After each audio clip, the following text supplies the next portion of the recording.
रना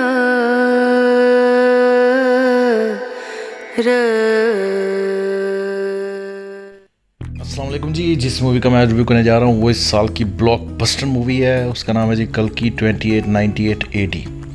और ये आप ऐसे समझ लें कि जो हिंदुओं के खुदा हैं उनकी एक जो मॉडर्न दौर की जंग है उसके बारे में। तो अगर इसकी रेटिंग देखी जाए IMDb पे तो 7.2 की रेटिंग है, जो कि अच्छी रेटिंग है। अगर इस मूवी की कास्ट के बारे में देखा जाए तो इसकी बहुत एक बड़ी सुपर कास्ट है। इसमें प्रभास हैं जो कि भेरवा के रूप में है, कमाल हसन है जो कि सुप्रीम यास्किन, और दीपिका पादुकोण है जो कि सम 80 के तौर पे वो उन्होंने एज अ करेक्टर किया, और अमिताभ बच्चन है जो कि अश्वत्थामा के रोल में है। फिर दिशा पटानी है जो कि रॉक्सी के रोल में है, और यही इस मूवी की मेन कास्ट है। बाकी अगर इसको ओवरऑल इसकी स्टोरी को मैं जिस कुछ वर्ड्स में बताऊं तो जो हिंदुओं के गॉड हैं विष्णु, उनका एक आखिरी अवतार, एक आखिरी रूप जो 10वां रूप है, ये उसके बारे में है। उस रूप का नाम है कल्कि। तो इन्होंने दिखाया है कि 6000 साल बाद वो जो रूप है वो एक कल्कि के नाम से बिल्कुल एक मॉडर्न दौर के अंदर आएगा, और वो जितने भी दुनिया में जो भी ईवल फोर्सेस हैं, जो कि जितनी भी शैतानी ताकतें हैं, उनको ख़त्म कर देगा, और वो दुनिया के आखिरी दिनों के अंदर आएगा।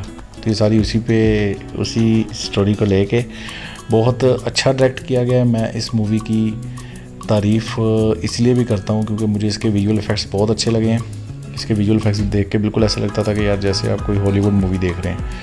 और कुछ लोग इस मूवी के बारे में अच्छा रिव्यू नहीं भी कर रहे, वो उन पर डिपेंड करता है कि उनकी क्या सोच थी या वो इस मूवी को किस एंगल से देखते हैं। पर मेरे नज़दीक ये मूवी बहुत अच्छी डायरेक्ट हुई है। इस मूवी की स्टोरी बहुत अच्छी है। अगर तो आप एक स्टोरी टेलिंग और एक अच्छी डायरेक्शन को अप्रिशिएट करते हैं तो फिर आप ये मूवी लाजमी देखेंगे। और इस मूवी को नाग एसवन ने किया है डायरेक्ट।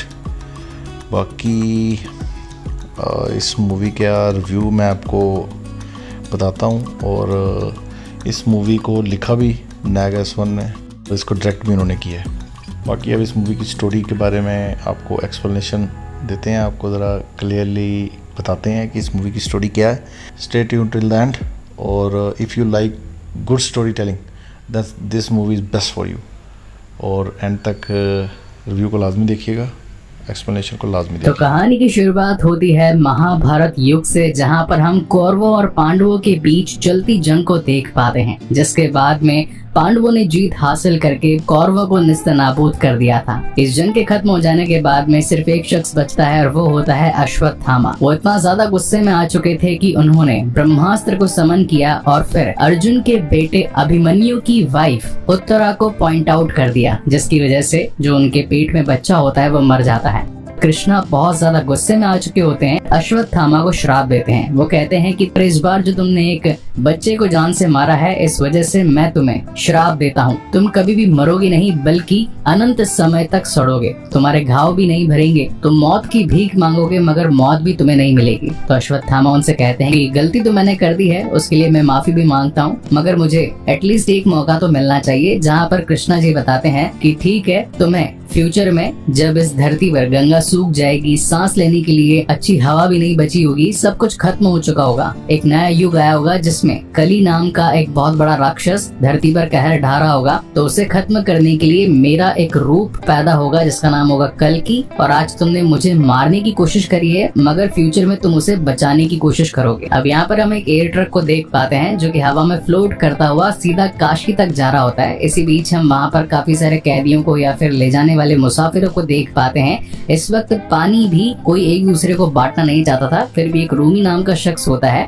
जो कि एक छोटी सी बच्ची को पानी पिला देता है। तो वहाँ पर एक और लड़की बैठी होती है और वो कहती है कि क्या आप जानते नहीं कि पानी की कीमत कितनी है, कोई भी किसी को फ्री में नहीं पिलाता, अगर इसे कोई बचा सकता है तो वो होगा इस धरती का महारक्षक। वो 6000 साल बाद लौटेंगे और आज ही वो दिन है। जिसके बाद हम काशी सिटी को देख पाते हैं जो कि पूरी तरीके से खराब हो चुकी थी, पानी वगैरह वहाँ का सूख चुका था, और यहाँ पर अब गुंडा टेढ़ा राज चलने लगा था। मतलब कि वो बाउंटी हंटर्स यानी कि उन्हें हम सुपारी किलर्स भी कह सकते हैं, वो यूनिट्स के बदले ये सारा काम किया करते थे। तभी यहाँ पर एक बूढ़ा शख्स उसी बाउंटी हंटर के पास आकर बताता है कि मेरे दादा के पास में एक छोटी सी मूर्ति थी, इसके बदले में मुझे कितने यूनिट मिलेंगे। तो गुंडा उसका नाम पूछता है, जहाँ पर बूढ़ा शख्स बताता है कि मुझे इस मूर्ति का नाम तो याद नहीं है, मगर ये इस काशी शहर के रक्षक की है। तो ये जो बाउंटी हंटर्स होते हैं ये फर्टाइल लड़कियों को ढूंढ रहे होते हैं। फर्टाइल लड़कियों का मतलब होता है वो लड़कियां जो कि बांझ ना हो, मतलब कि आगे चल करके बच्चे पैदा कर सके। फर्टाइल लड़कियों को ऊपर कॉम्प्लेक्स तक पहुंचाने के 10,000 यूनिट पर लड़की के मिला करते थे। इतने में हमारे रूमी भाई साहब उस लड़की को लेकर छिपकर भाग जाते हैं। अब यहाँ पर रेबल्स की एक टीम होती है जो कि कॉम्प्लेक्स के खिलाफ एक जंग छेड़ना चाहती थी। तो रेबल ग्रुप जो है इनके अगेंस्ट चलकर कल के लिए मतलब कि फ्यूचर के लिए एक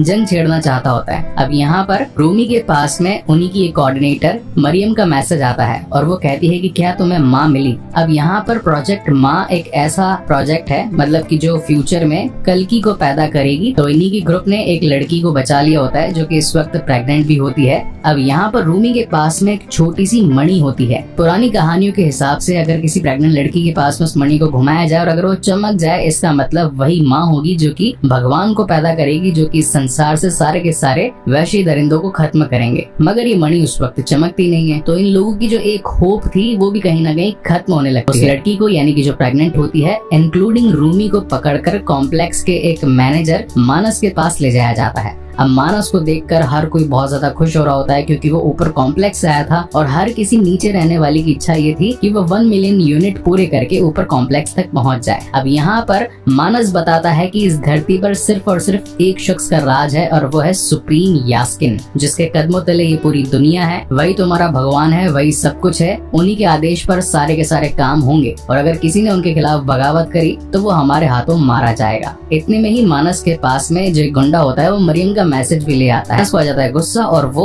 ऑन द स्पॉट इन दोनों की ही जान ले लेता है। और ये सारा हादसा दूर खड़ी वो छोटी लड़की भी देख रही होती है। तो मानस को गुस्सा आता है तो मानस अपने जो बाउंटी हंटर्स होते हैं उसको उस लड़की के पीछे लगा देते हैं। इस लड़की को बचाने का काम उसी रेबल ग्रुप से वीरेन नाम का एक शख्स कर रहा होता है। तो वीरेन के ऊपर बाउंटी लग जाती है 10,000 पॉइंट्स की। अब जैसे ही बाउंटी एक्टिवेट होती है तो शहर में जितने भी बाउंटी हंटर्स होते हैं ये वीरेन को भी पकड़ने के लिए लग जाते हैं। देन एंट्री होती है इस कहानी के one of the lead character Prabhas यानी कि भैरवा की। भैरवा के पास में एक छोटी सी रोबोट भी होती है, आर्टिफिशियल इंटेलिजेंस जिसे की बुज्जी कहा गया है, जो कि इसकी कार से कनेक्टेड भी होती है। वो बताती है कि भैरवा जस्ट अभी कॉम्प्लेक्स से एक बाउंटी आई है 10,000 पॉइंट्स की, लेकिन यहाँ पर अब तक काफी सारे गुंडे पहुंच चुके होते हैं। तो वो प्रभास को यानी कि भैरवा को उनके रास्ते से हट जाने के बारे में कहते हैं। तो यहाँ पर जो है अब धाकड़ फाइट स्टार्ट होती है। यहाँ पर भैरवा एक एक करके सारे के सारे बाउंटी हंटर्स को धूल चटाता जाता है। अब उसके पास में काफी सारे गैजेट्स भी होते हैं जैसे कि खुद की अलग अलग रेप्लिकास बना लेना,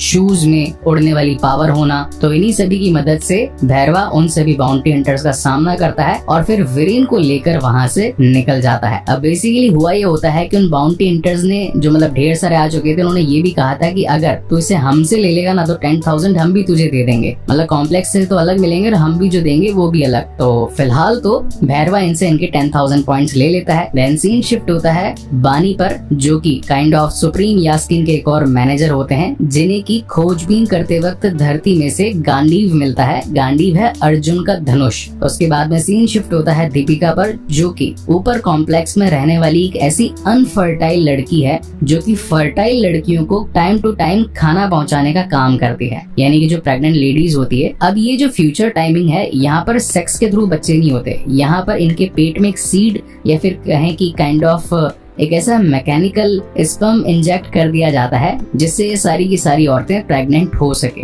अब जो भी लड़कियां इन कैप्सूल्स में रह रही होती है, इनको बस मस्त खाना पीना मिल रहा है, पूरी नींद मिल रही होती है। तो दीपिका सोचती है कि काश मैं भी फर्टाइल होती तो मुझे भी लंबी नींद लेने को मिलती, अच्छा खाना खाने को मिलता, रोज रोज टाइम पर उठकर नौकरी चाकरी नहीं करनी पड़ती। यहाँ पर हम दीपिका की एक फ्रेंड को भी देखते हैं जिसका वहीं के एक शख्स के साथ में चक्कर भी चल रहा होता है। और ये जो बंदा होता है दीपिका पर कहीं ना कहीं लाइन भी मारता है कि अगर तुम्हें फर्टाइल होना ही है, मतलब मतलब कि प्रेग्नेंट होना ही है तो उसके काफी सारे वेज है, मैं तुम्हारी मदद कर सकता हूँ। लेकिन दीपिका उसकी कोई बात नहीं सुनती और वहाँ से निकल जाती है। मीनवाइल सीन शिफ्ट होता है यहाँ के जो मैनेजर्स वगैरह होते हैं इस पूरे डिपार्टमेंट के, इस पूरे डिपार्टमेंट को नाम दिया गया होता है प्रोजेक्ट के। अब इसमें होता यह है कि सुप्रीम यास्किन ने एक ऐसा फॉर्मूला बनाया था, सीडिंग फॉर्मूला, जैसे कि मैंने थोड़ी देर पहले मैकेनिकल स्पर्म नाम दिया है, चलो इसका सिंथेटिक स्पर्म नाम दे देते हैं। ये क्या करता है कि लड़कियों को प्रेग्नेंट करता तो है मगर कोई भी लड़की 120 डेज से ज्यादा जिंदा रह ही नहीं पाती है। और थोड़ी देर पहले दीपिका ने जिस लड़की को खाना दिया था ये टोटल 100 डेज तक सरवाइव कर चुकी थी, जो कि अभी तक कोई भी लड़की नहीं कर पाई थी। मतलब 120 तो बहुत दूर की बात है, 100 भी पहुंचना भी बहुत किस्मत की बात थी। तो मानस आकर उसके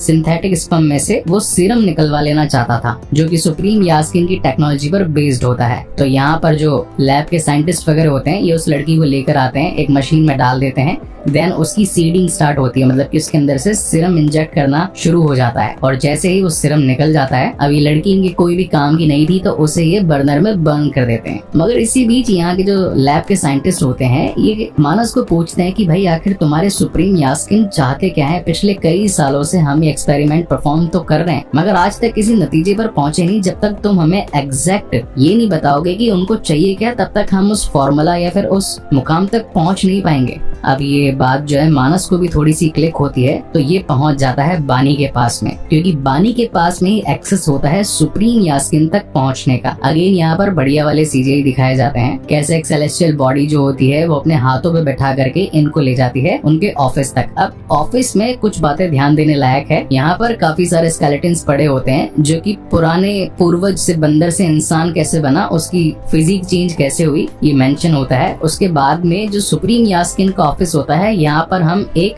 भ्रूण यानी कि एम्ब्रियोट को भी देख पाते हैं। तो हो सकता है कि सुप्रीम यास्किन अपनी बॉडी को ट्रांसफर करने में भी कैपेबल हो। और अब आते हैं मेन मुद्दे पर। बानी बताता है कि ये हमारे लैब के साइंटिस्ट हैं, ये पूछना चाहते हैं कि भाई आखिर मुद्दा क्या है? आप 120 डेज तक किसी भी लेडी को पहुंचाना चाहते हो, उससे सीरम निकलवाना चाहते हो, मगर 100 डेज के अंदर ही ये जो है मर जाते हैं, तो हम पहुंचे कैसे वहां तक? और अभी भी जो मैं लेकर आया हूँ ये काफी टाइम के बाद में 100 डेज तक पहुंची होती है। अब जैसे ही सुप्रीम यास्किन वो वाला सीरम अपने अंदर इंजेक्ट करता है तो वो तो एकदम गिर जाता है, क्योंकि रास्ते में आते वक्त पहले ही साइंटिस्ट ने ओरिजिनल के साथ डुप्लीकेट को रिप्लेस कर दिया था और इसी वजह से यास्किन की हालत खराब हो जाती है। मगर सुप्रीम यास्किन ने पहले भी कई सारी जानें गंवाई हैं और मौत पर जीत हासिल करने की कोशिश की होती है, इसी वजह से वो मरता नहीं है और आकर पकड़ लेता है असली कातिल को। मतलब पहले तो मानस पे शक जा रहा था, लेकिन कांड करने वाला होता है लैब का साइंटिस्ट, तो वो उसको पकड़ लेता है, कहता है कि तुम इंसान कब समझोगे, एक युग का अंत होगा और अब एक नया युग आएगा। और इन लोगों को भेजने से पहले यास्किन ये भी बता देता है कि उस लड़की को ढूंढो जो कि 120 डेज तक सरवाइव कर जाए,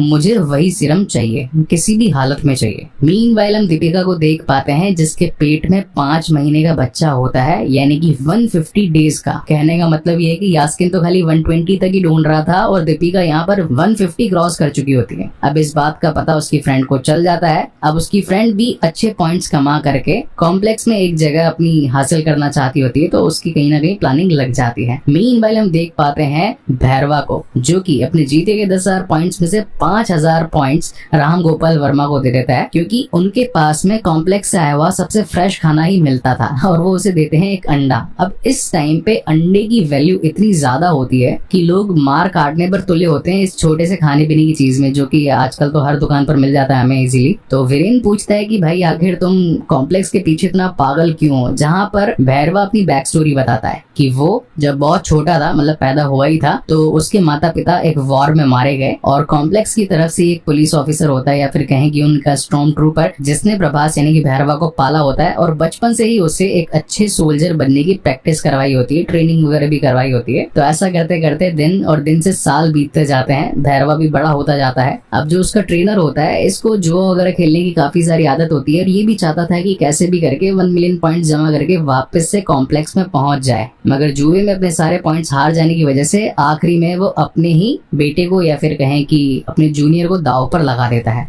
लेकिन जो जूनियर यानी कि भैरवा होता है उसने सब कुछ अपने ट्रेनर से सीखा होता है, इसलिए वो खुद के बिक जाने से पहले अपने ही ट्रेनर को बेच देता है कॉम्प्लेक्स के हवाले। तो जाते जाते उसका ट्रेनर बता करके जाता है कि भाई ये तेरा एटीट्यूड जो है ना ये हमेशा ऐसा ही रखना, कभी बदलना मत। देन यहाँ पर वो अपने घर पर आ जाता है और इसी के साथ हम देख पाते हैं भैरवा के लैंडलॉर्ड राजन को। राजन का एक काइंड ऑफ गैरेज जैसा होता है। अब यहाँ पर और भी सारे लेनदार पहुंचे होते हैं भैरवा से यूनिट्स लेने के लिए, क्योंकि भैरवा ने हर जगह उधारी माते कर रखे होते हैं, किसी के 20,000, किसी के 50,000, किसी के 1,00,000 कि तभी वहां पर रॉक्सी पहुंच जाती है और कहती है कि तुम्हारा तो ये बाद में कर्जा चुकाएगा, पहले मेरा चुकाएगा क्योंकि मेरा सबसे ज्यादा है। अब उसकी फाइटिंग स्टाइल वगैरह देख करके बाकी लेनदार तो भग जाते हैं और यहाँ पर कहानी में काइंड ऑफ लव ट्रायंगल डालने के लिए रॉक्सी का कैरेक्टर डाला गया है, हालांकि जरूरत नहीं थी पर ठीक है चलता है। इसी के साथ हम व्यूअर्स को ये भी पता चलता है रॉक्सी के टोटल 1 मिलियन यूनिट्स कंप्लीट हो चुके होते हैं, उसे ऊपर जॉब वगैरह भी मिल चुकी होती है, इसलिए उसके पास तो ऊपर जाने का पास होता है।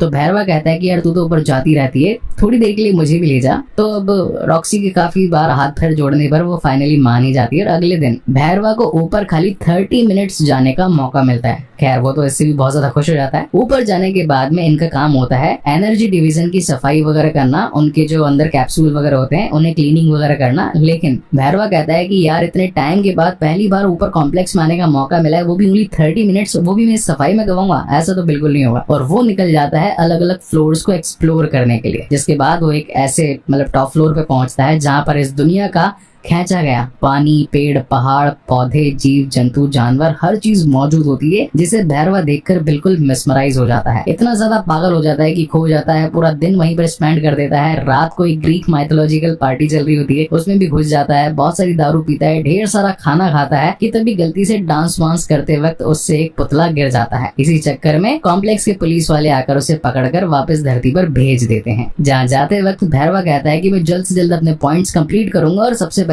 तुम्हें बाहर निकालूंगा। मीनवाइल सीन शिफ्ट होता है दीपिका पर, जिसके पेट में ऑलरेडी 5 महीने का बच्चा होता है और अब उसे ले जाया जाने वाला होता है मानस के पास में, जो कि उससे सीरम एक्सट्रैक्ट करेगा। वहीं दूसरी तरफ हम उस छोटी भागी हुई लड़की को देख पाते हैं जो कि काशी सिटी में अपनी जान बचाते भाग रही थी कि तभी एक बाउंटी हंटर की उस पर नजर पड़ जाती है। उसका रोबोट उसके पीछे पीछे भागता है उस लड़की को लेने के लिए, तो वो नजरें बचाते हुए सीधा एक जमीन में छोटी सी आकृति बनी होती है, मतलब वैसे तो टेम्पल ही होता है, वहां जाकर छिप जाती है। अब यहाँ पर वो रोबोट भी पहुंच जाता है, लेकिन यहाँ पर मौजूद होते हैं कहानी के one of the lead character mister Ashwatthama ji, मतलब कि अमिताभ बच्चन जी, जो कि एक ही बार में रोबोट के अस्थि पंजर ढीले कर देते हैं। तो ये जो छोटी बच्ची होती है जिसका नाम होता है कीरा, वो कहती है कि यार आपको तो रेबल्स की साइड में होना चाहिए, जो कि कॉम्प्लेक्स के खिलाफ एक जंग छेड़ने वाले हैं। आप ही हो जो इतने दमदार हो जिसने एक ही झटके में उस रोबोट को हरा दिया। तो जो अश्वत्थामा जी होते हैं वो बताते हैं कि मेरी जंग उनसे नहीं है, मुझे सिर्फ एक को बचाना है। मीनवाइल दीपिका को ये लोग ले जाते हैं सीरम एक्सट्रैक्ट करवाने के लिए। अब यहाँ पर मानस जो होता है वो डलवा देता है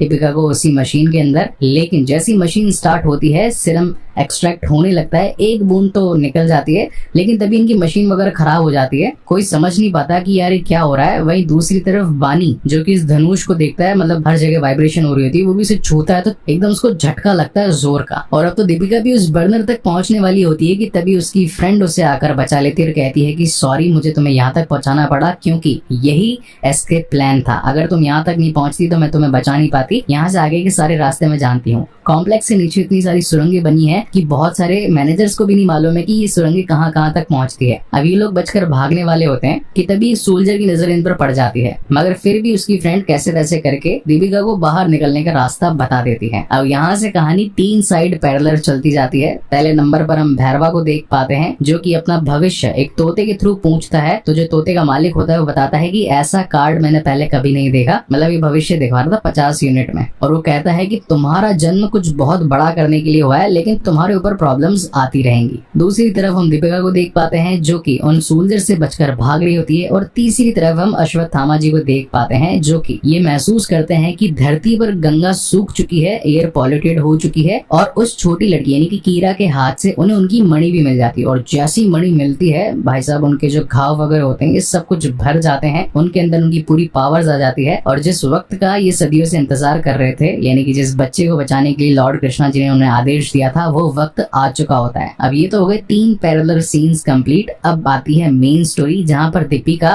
उस पॉइंट तक पहुंच जाती है जो कि एग्जिट पॉइंट होता है, लेकिन गलती से एक लेजर पर उसका पैर पड़ जाता है जहां से मतलब फायर अलर्ट काइंड ऑफ चालू हो जाता है, तो बहुत सारी आग निकल रही होती है। लेकिन अब जो मणि मिस्टर अश्वत्थामा जी को मिली होती है तो हवाएं रुख अपना बदल चुकी होती है, तो उसी हवा से दीपिका तो बच जाती है, मगर पीछे जो सोल्जर्स आने लगते हैं वो सारे के सारे जलकर भस्म हो जाते हैं। और यहाँ पर उसकी फ्रेंड ने ऑलरेडी जो कि रेबल से मिली हुई होती है 3 रेबल्स को बुला लिया होता है दीपिका की मदद के लिए, और ये तीनों भी सोचते हैं कि यार अगर हमें हमारी ओल्ड एजेंट ने 2 सालों के बाद कांटेक्ट किया है तो जरूर कुछ ना कुछ खास बात होगी। और तभी दीपिका बाहर आती है, कपड़े वगैरह उसके जल चुके होते हैं और वो आकर एकदम से बेहोश होकर गिर जाती है। तो तीनों को समझ में आता है कि यही हमारा प्रोजेक्ट है जिसके लिए मरियम ने ये पूरी की पूरी टीम बनाई थी। अब सीन शिफ्ट होता है नेक्स्ट डे, बात पहुंचती है मानस तक कि भाई उस एग्जिट पॉइंट से एक लड़की निकल करके भाग चुकी है। अब ये बात कहीं मैनेजर्स मतलब बड़े के बड़े सुपीरियर्स तक पहुंच ना जाए, तो मानस कहता है कि इस बात को यहीं पर दबा देना है कि तभी बानी के लोग आकर कहते हैं कि आपको बानी जी बुला रहे हैं, जल्दी से आ जाओ। मानस की फट जाती है कि भाई ये बात तो मैंने छिपाने के लिए मना किया था, आखिर ये बात ऊपर तक पहुंच कैसे गई। लेकिन उस वक्त बानी ये कहने के लिए बुला रहा होता है कि मैंने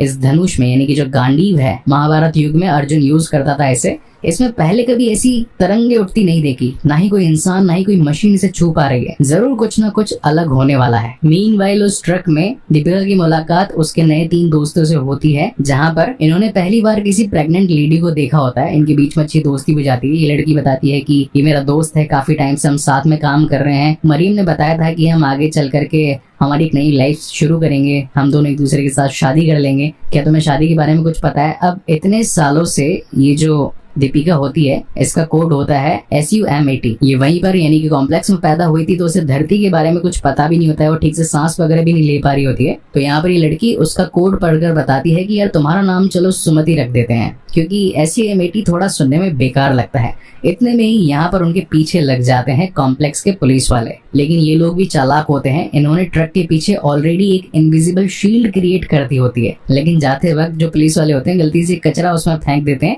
तो इन्हें मालूम चलता है कि यहाँ पर इन लोगों ने गड़बड़ करी है। और फिर क्या होना था, फिर तो ढेर सारी फाइट शुरू हो जाती है। इनफैक्ट अब तो SUM80 यानी कि सुमति पर 5 मिलियन यूनिट्स की बाउंटी भी लग जाती है। अब जैसे ये बात पता पड़ती है भैरवा को, वो तो अपनी गाड़ी लेकर फटाफट से निकल पड़ता है। अब यहाँ पर कहानी में बहुत शानदार फाइट सीक्वेंस है, इसको मैं फटाफट से एक्सप्लेन कर देता हूँ। एक तरफ जहाँ दीपिका यानी कि सुमति को पकड़ने के लिए खुद कॉम्प्लेक्स के पुलिस वाले पड़े होते हैं, वही दूसरी तरफ अलग अलग बाउंटी हंटर्स आ जाते हैं। इसी बीच में आ जाते हैं सबके बाप यानी कि अश्वत्थामा। मगर अश्वत्थामा से दीपिका को ले जाने के लिए पहुंचा होता है भैरवा, क्योंकि उसे तो 5 मिलियन यूनिट चाहिए थे। और फिर होती है भाई साहब भैरवा और अश्वत्थामा के बीच में जबरदस्त फाइट। अगर ये वीडियो आप अभी तक देख रहे हैं, आपको अच्छा लगा है तो प्लीज सब्सक्राइब जरूर करना और लाइक तो बिल्कुल करके जाना। इस वीडियो में लाइक एम रख रहा हूं मैं 1 लाख लाइक्स का, तो चलो जल्दी से पूरे करवा देना। Now coming back to the main story again. ना तो भैरवा अश्वत्थामा को मात देने से रुक रहा था और ना ही अश्वत्थामा जो है भैरवा को कूटने से रुक रहे थे। दोनों के बीच में धमाधम फाइट होती है, मगर एट द एंड यार Ashwatthama he is superior guy from the Mahabharata युग, तो उनसे कौन ही टक्कर ले सकता है। तो वो दीपिका यानी कि सुमति को बचाने में कामयाब हो जाते हैं और बेचारा भैरवा वहीं पर लटका रह जाता है। अब ये लोग उसको लेकर पहुंच चुके होते हैं शंभाला। ये एक ऐसी जगह होती है जो कि रेबल्स के लिए प्रोटेक्टेड होती है, इसे काइंड ऑफ वकांडा भी कह सकते हैं, जो कि अपने वाइब्रेनियम को बचाने के लिए एक फोर्स फील्ड बनाकर रह रहे होते हैं। तो शंभाला भी कुछ ना कुछ ऐसी ही जगह होती है जहां पर मरियम जो इनकी सुपीरियर होती है, उनकी मम्मी की मम्मी ने कहानियां सुनाई थी कि सालों बाद में एक औरत आएगी जो एक भगवान को पैदा करेगी और वही भगवान इस धरती पर सुख शांति लेकर के आएंगे। तो ये जो सुमति है ये वही लेडी है। फिर तो भाई साहब सुमति का बहुत शानदार स्वागत होता है। यहाँ पर हर जाति धर्म के लोग मौजूद होते हैं, मतलब मॉनेस्ट्री से मॉन्क होते हैं, मस्जिद से खादिम वगैरह होते हैं, अपने टेम्पल यानी कि मंदिरों से पुजारी भी होते हैं। हर जाति धर्म के लोग यहाँ पर मौजूद होते हैं। वो बहुत ही शानदार तरीके से सुमति का स्वागत वगैरह करते हैं। इसी के साथ यहाँ पर एक पेड़ भी होता है जो कि जीवनदायक होता है। मरियम बताती है कि इस पेड़ ने आज तक कभी मतलब बहुत साल हो चुके हैं कोई फल फूल पत्ता नहीं दिया है, लेकिन जैसे ही तुम आए तो इसके अंदर एक पत्ता भी उग चुका है, तो अब जरूर इस धरती पर सुख शांति आकर ही रहेगी। वहीं दूसरी तरफ प्रभास की यानी कि भैरवा की होप टूट चुकी थी, क्योंकि उसके हाथ से सुमति जा चुकी थी, 5 मिलियन की बाउंटी भी निकल चुकी थी।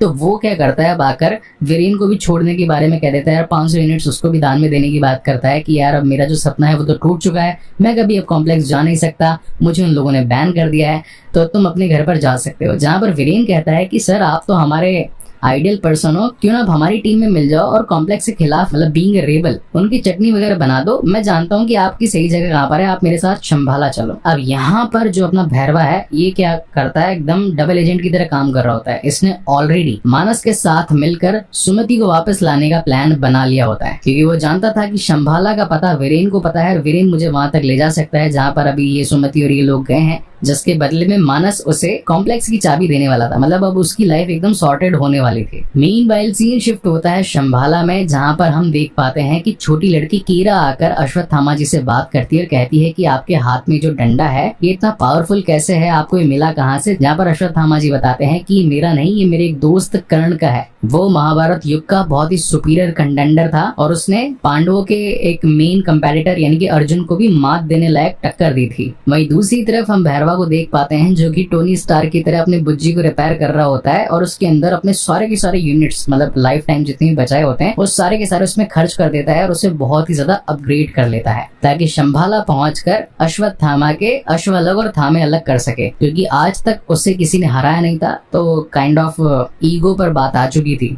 वही हम अश्वत्थामा जी को देख पाते हैं जो कि माँ यानी कि सुमति के पास आकर बताते हैं कि मुझे ये जगह कुछ ठीक नहीं लग रही है, जरूर कुछ ना कुछ गड़बड़ होगी, हमें यहाँ से निकल जाना चाहिए। इनका इतना बोलना ही था कि तभी यहाँ पर वीरेन जो होता है वो पहुंच चुका होता है भैरवा के साथ में शंभाला। और ये जो लोकेशन होती है शंभाला की ये ऑलरेडी ट्रैक हो रही होती है कॉम्प्लेक्स के पुलिस वालों के थ्रू। तो यहाँ पर अब होती है बहुत ही जबरदस्त फाइट। अब इस फाइट को दो पार्ट्स में डिवाइड कर सकते हैं, एक जहाँ पर भैरवा संभाल रहा है अश्वत्थामा जी को, वहीं दूसरी तरफ पूरा का पूरा कॉम्प्लेक्स शंभाला के ऊपर धावा बोल चुका होता है। अब इस पूरे फाइट सीक्वेंस में जो कि मोर देन आधा घंटा चलता है, मैं इसे एक्सप्लेन करूंगा तो कॉपीराइट पक्का आएगा, तो इसे शॉर्ट में बता देता हूँ। कॉम्प्लेक्स की टीम इन पर पड़ रही होती है भारी, तो मरियम आती है बीच में जिसके पास में अशोका का एक पुराना वाला या फिर कहेंगे बागी मूवी के एक पुराने वाले हथियार जो की धारीदार तलवार होती है उससे वार कर देती है मानस पर। मानस को आ जाता गुस्सा और वो मरियम को जान से मार डालता है और जो भयंकर तबाही मच रही होती है इसी चक्कर में दीपिका भी गिरकर मरने वाली होती है कि तभी एट द एंड यहाँ पर पहुंच जाते हैं अश्वत्थामा जी उसे बचाने के लिए, मगर वो भी नहीं बचा पाते कि तभी भैरवा कूदता है और सुमति का हाथ पकड़ लेता है। तो अश्वत्थामा जी भी जो है उसका पैर पकड़ लेते हैं और फाइनली ये दोनों की जान बचा करके ऊपर ले आते हैं। मगर क्या होता है, तब तक मानस जो है अपना सुप्रीम यास्किन के थ्रू बनाया गया एक वेपन वो मार देता है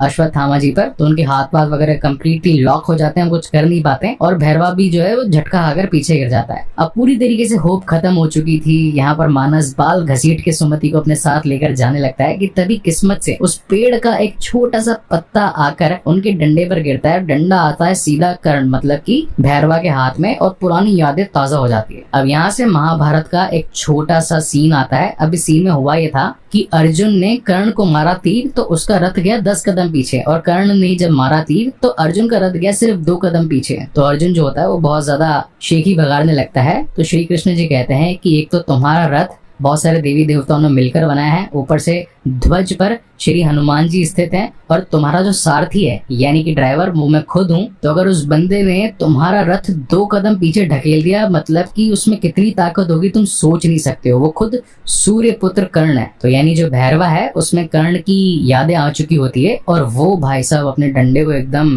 डेडपूल की तरह घुमाता है, सारे के सारे उनकी गोलियां डॉच करवा देता है और फिर बचा लेता है सुमति को और अपने साथ लेकर उड़ने वाला होता है। अब यहाँ पर अश्वत्थामा जी उसे बताने की कोशिश करते हैं, कुछ याद दिलाने वाले होते हैं, लेकिन तब तक वो रुकता नहीं और अपनी फुल पोटेंशियल मतलब नाइट्रोजन ऑक्साइड खोल खुला के निकल जाता है। अब कहानी के एंड में बहुत एपिक सीन है। यहाँ पर हम बानी को देख पाते हैं जो कि पहुंचा होता है सुप्रीम यास्किन के पास में उस एक ड्रॉप को लेकर के और बताता है कि ये एक बूंद उस लेडी से एक्सट्रैक्ट हुई है जिसने 120 तो क्या 150 डेज क्रॉस कर लिए थे। और जैसे ही यास्किन उस एक बूंद को अपने अंदर लेता है, मतलब ये भगवान का ही एक अंश होता है, तो लेते भाई साहब कैप्टन अमेरिका की तरह उसकी बॉडी वगैरह फूल जाती है, बहुत ज्यादा पावरफुल हो जाता है वो। और जो गांडीव जो कि अर्जुन उठाया करता था वो खुद उठा करके बोलते हैं कि अब उस लड़की यानी कि सुमति को लेने के लिए मैं खुद जाऊंगा और उसका अंत करूंगा। और इसी के साथ ये बेहतरीन मूवी यहीं पर खत्म होती है। अब इस मूवी के सीक्वल में क्या क्या हो सकता है, मतलब क्या क्या पॉसिबिलिटीज हैं, वो मैं यहाँ पर थोड़ी सी बातचीत कर लेता हूँ। नंबर 1 तो ये कि जो सुमति है यानी कि दीपिका पादुकोण ये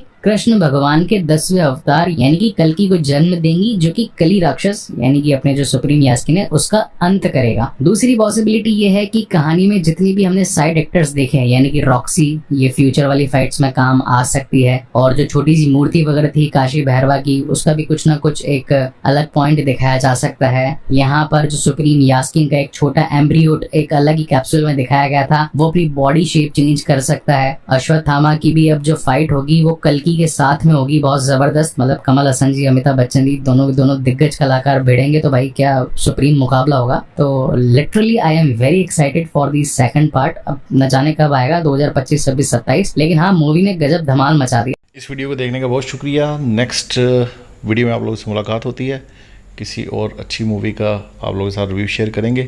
तो thank you very much for watching this video and supporting my channel. और इस टाइम सब्सक्राइबर भी राउंड अबाउट कोई 31,000 हैं, तो आप सब लोग की सपोर्ट का बहुत शुक्रिया, और इसी तरह वीडियोस देखते रहें और लाइक करते रहें। Thank you very much. See you in next video. Take care.